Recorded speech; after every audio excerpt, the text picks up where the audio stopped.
Hello bachcho, let's see this question.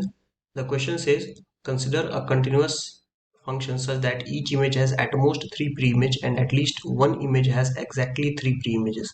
This type of function is to be called as 3-1 function. On the basis of above information, answer the following question. If fx is a 3-1 function such that f of a is equal to f of b, where a is not equal to b, the number of maximum possible values of b is. Question का जो की concept है that is simply based on the definition of 3-1 function. तो यहाँ पे let us understand it first. की concept is, मान लेते हैं यहाँ पे एक फंक्शन f है जो कि डिफाइंड है x2y. तो ये जो फर्स्ट सेट है कैपिटल X, इसके अंदर भी कुछ एलिमेंट हो सकते हैं, यहाँ पे सेकंड सेट के अंदर भी कुछ एलिमेंट हो सकते हैं.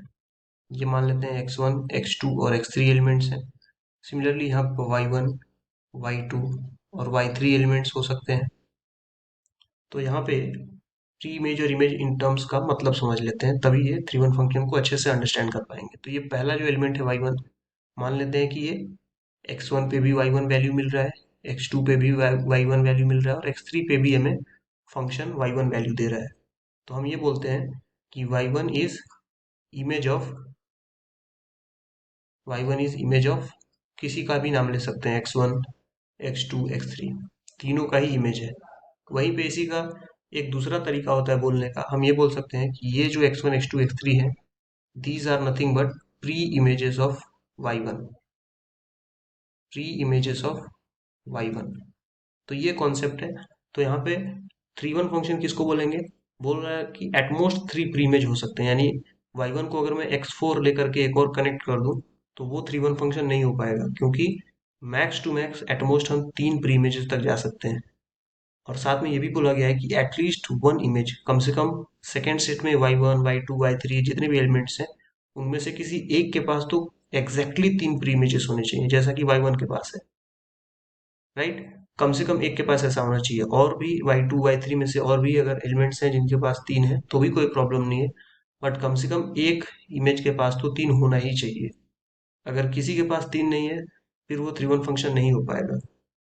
राइट, बाकियों के पास अगर 3 से कम है तो काम चल जाएगा. यानी एक अगर ऐसा इमेज है जिसके पास 3 प्री इमेजेस है, उसके पास से y2 है जो कि सिर्फ x2 से लिंक्ड है तो भी कोई प्रॉब्लम नहीं है, y3 है जो सिर्फ x3 से लिंक्ड है तो भी कोई प्रॉब्लम नहीं है, बट एक ऐसा होना चाहिए जो 3 प्री इमेजेस होल्ड करता हो. ये तो डेफिनेशन की बात हो गई, इजिली सॉल्व हो जाएगा अगर हम सिर्फ इतनी बात को समझ लें कि f of a is equal to f of b का मतलब क्या है.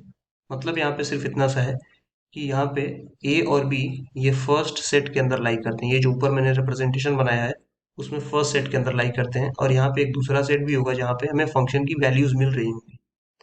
तो एफ ऑफ ए और एफ ऑफ बी दोनों का वैल्यू सेम बताया जा रहा है.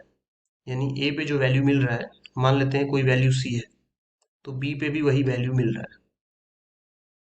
तो बी के कितने मैक्सिमम पॉसिबल वैल्यूज हो सकते हैं? तो यहाँ पे हमको ये सोचना है कि 3-1 फंक्शन में इस सी के पास C can have maximum 3 pre-images. 3 pre-images, 3 से ज्यादा तो हो नहीं सकते, क्वेश्चन में ही लिखा हुआ है एटमोस्ट 3 pre-images. तो C के पास अगर देखा जाए तो ऑलरेडी हमारे पास एक प्री इमेज A है, तो ये तो फिक्स हो गया, दिस इज फिक्स्ड. अब A का जो भी वैल्यू हो एक तो फिक्स हो गया, इसका मतलब C और 2 वैल्यूज ले सकता है. So C can take 2 more values. वही 2 वैल्यूज हम B को अलॉट कर सकते हैं. जो 2 वैल्यू C ले सकता है एज ए प्री इमेज, वही हम B को अलॉट कर सकते हैं.